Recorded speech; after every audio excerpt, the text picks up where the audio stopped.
And if you want your house clean, hire me a maid. I'm not a slave. No. Okay. I agree. I guess I have something like higher. That brings us to higher purchase. Higher.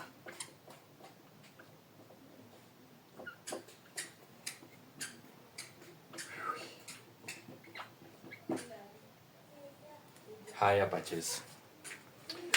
Let me tell you a story, for example. Now, I will speak in English and also in Kiswahili because I'm a Kenyan. If you want to purchase a television, for example, the television is worth 50,000 Kenya shillings. Unaweza enda dukani, ukienda dukani, unaweza ilipa mara mbili. Lakini lazima utailipia na pesa. The two option to purchase a television, the first one, when the television is worth 50,000 Kenya shillings, you might have the cash, which is in full amount of Kenya shillings 50,000. That is called the cash price.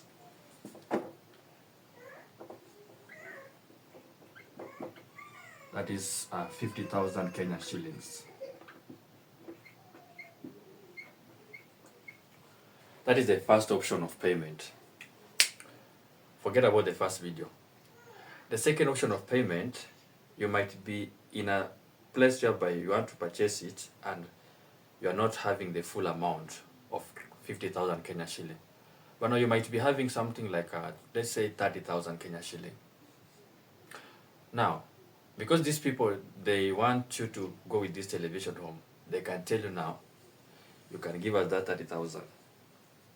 Ukitupatia 30,000 now, you are left with that option whereby you give 30,000 and the rest of the money you are going to pay in installment per month. Let's say they can tell you now, we need you to pay the remaining amount, 2,000 Kenya shillings per month for 2 years. Now that 2,000 Kenya shillings, it is called the monthly installment. So we got the installment.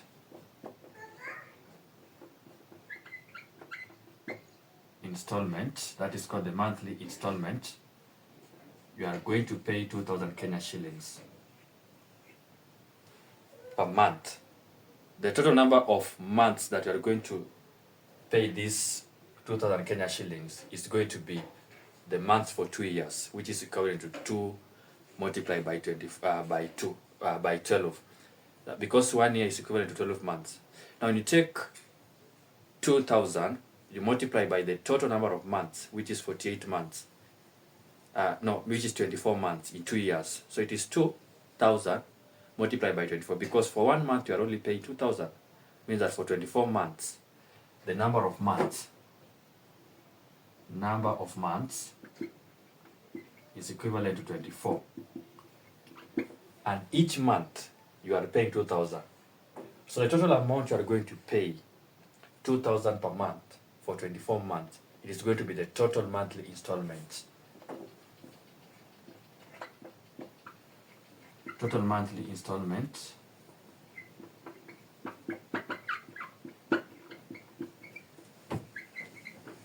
this one is equivalent to the monthly installment, which is 2,000 Kenya shillings multiplied by 24. This one gives you 48,000 Kenya shillings for 2 months.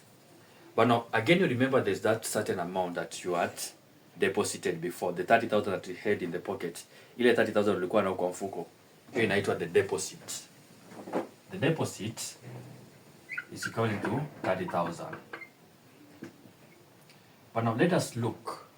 These people who are giving you things that you are going to pay for per day or per month, lipa mdogo mdogo in Kenya, how much are they going to benefit? That one gives us now the higher purchase. It is called the higher purchase. The total amount of money that you are going to pay after the deposit, putting the deposit, and the total monthly installment. It is called the higher purchase. This one is the deposit. The amount you are deposited before, plus the total monthly installment, which is 48,000. This one gives you a sum of 78,000 Kenya shillings. initially you are supposed to pay 50,000 Kenya shilling, but you had no money. You had money which was not enough. You are going to pay 28,000. So it is called the hire purchase, which is not good. So when you go to purchase something in the shop, make sure that you have the full amount. You can even borrow from the friends. I don't recommend people to use the hire purchase terms. You can see a profit of 28,000, a difference of 28,000 that you are going to pay extra.